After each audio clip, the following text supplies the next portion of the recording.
हाँ, आज फिर लाइव कुछ बात करने की इच्छा थी, तो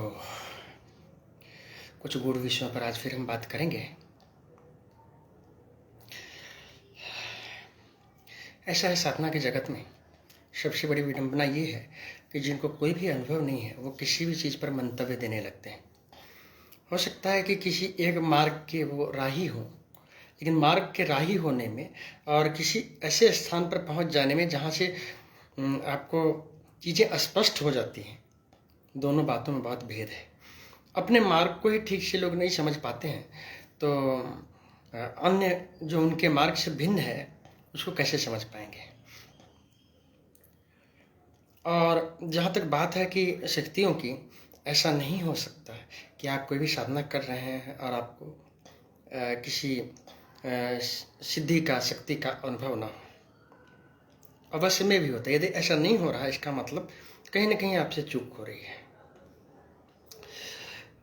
माइंड रीडिंग, दूसरे के मन को पढ़ लेना, टेलीपैथी, अपने विचारों को भेजना, कहीं रोगों को दूर कर देना, किसी कार्य को किसी के सिद्ध कर देना, ये सब चीज़ें होती हैं। और ये सब चीज़ कोई कठिन सिद्धियाँ नहीं है, शुरुआती सिद्धियों में ही आती हैं चीज़ें। बहुत से लोग प्रभावित हो जाने अपने आप ही, आपके वाणी में ऐसी शक्ति आ जानी, आप तेज और ओज से संपन्न हो जाते हैं। लेकिन बहुत से लोग ऐसा कहेंगे, ऐसा नहीं होता। अपनी कमजोरी छिपाने के लिए वो अब इस चीज़ का विरोध करते हैं। ऐसा कैसे हो सकता है कि आप किसी विशेष साधना को कर रहे हैं और आप तेजस्वी न हो, आप ओजस्वी न हो, आप में कुछ क्षमता विकसित न हो। हाँ, ये अलग बात है कि आप किस चीज़ का उपयोग करते हैं, नहीं करते हैं, ये कही जा सकती है। और किसी भी दूसरे को किसी के भी विषय में कहने का कोई अधिकार नहीं है कि वो क्या कर रहा है। यदि किसी को अपने परंपरा से प्राप्त है अधिकार, तो वो बता सकता है मन की बात, किसी को हील कर सकता है। यदि नहीं है या उसकी रुचि नहीं है इस चीज़ में, वो नहीं करता है। ये हर एक की अपनी अपनी कमाई है, अपना अपना प्रारब्ध है। कुछ लोग नहीं भी चाहते हैं कार्य करना, तब भी उनको करना पड़ता है। कुछ ऐसे प्रारब्ध होते हैं। और कुछ लोग चाहते भी हैं, तब भी कुछ नहीं होता है। सब अपने अपने प्रारब्ध हैं, परिस्थितियां हैं, परिस्थितियों में प्रारब्ध बस ही आती हैं।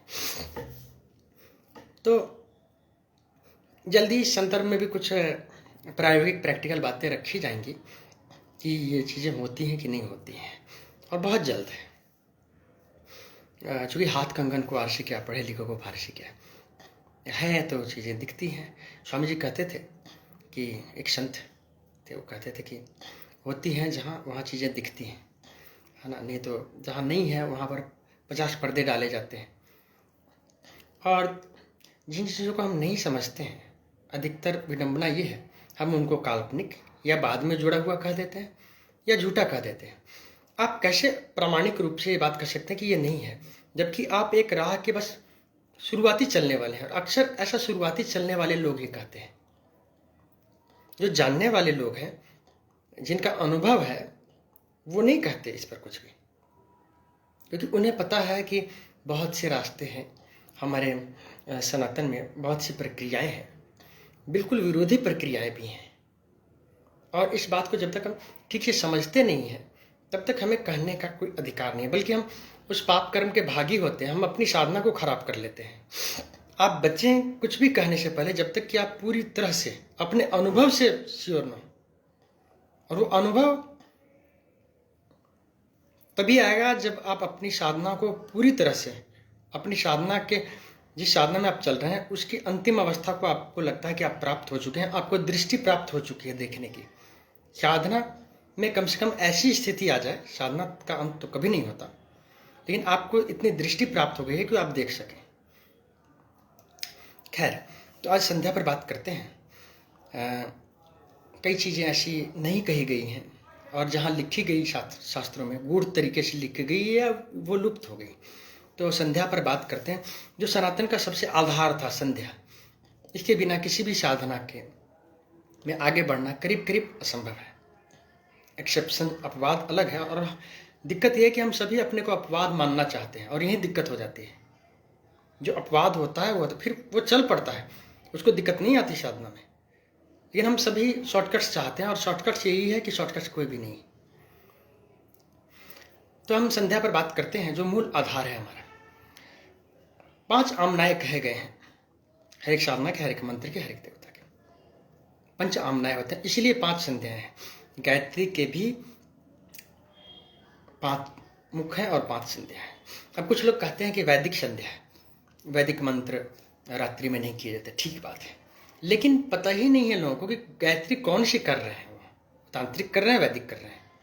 आजकल जो गायत्री प्रचलित है, जो तरीके प्रचलित हैं, वो तांत्रिक ही है, तांत्रिक गायत्री है। वो जो हम आचमन करते हैं, जो मंत्र हैं, उसमें मंत्र से पता लग जाता है कि कौन से मंत्र, कौन सी प्रक्रिया हम कर रहे हैं, तो हमें पता नहीं है। लेकिन 3 संध्या मूल है, और पहली ब्रह्ममुहूर्त में सृष्टि, दूसरी स्थिति मध्याह्न में। अब सुबह हम दोनों संध्या कर सकते हैं, यदि समय हमारे पास ना हो तो मध्याह्न की भी। सायंकाल में मध्याह्न की संध्या कर सकते हैं, जिसको हम संहार कहते हैं। चतुर्थ और पंचम काल की संध्या भी हम कर सकते हैं, लेकिन 3 काल की संध्या पर तो सबका अधिकार है, चौथे पर स्वयं से करने पर हानि है। यदि आप करते हैं आपको हानि होगी। तुरीय संध्या 9 बजे से के बाद मानी गई है ना, मध्य रात्रि के समय। 5वीं संध्या, चौथी संध्या जो है वो अनाख्या, और 5वीं संध्या भाषा। ठीक है। अब 5 के मंत्र भी अलग अलग हैं।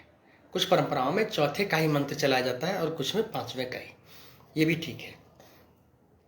तो अब ये सारी बातें गूढ़ हैं और इन चीज़ों पर शायद बहुत कम लोग जानने वाले हैं, और इस पर चर्चा करना भी उनके परंपरा से ये नहीं है ना, अलाउ नहीं है उनको।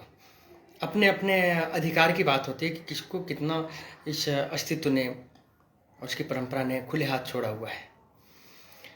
गायत्री की साधना वैदिक सनातन परंपरा में सबसे श्रेष्ठ मानी गई है, और यदि आप ठीक से कर लेते हैं तो और कुछ नहीं तो ये आगे के साधना के लिए आधार निर्मित करता है। यदि यही आपने ठीक से नहीं करी है तो आगे की कोई साधना यदि आपको दी भी जाए तो उतनी मजबूत नहीं होती और उसके उतने फल नहीं आते उस तरह से। अब हर जगह के अलग अलग देवताओं के भी गायत्री होते हैं, उसका भी अपने एक कारण है कि क्यों होती है और क्या। अघोरसिल के हर जगह, वाम मार्ग हो, दक्षिण मार्ग हो, शिव हो, हर एक देवी देवता का, राम हो, कृष्ण हो, हर एक देवी देवता के मंत्र गायत्री मंत्र है। तो आज इतना ही, फिर हम किसी विशेष विषय पर बात करेंगे। आज के लिए धन्यवाद।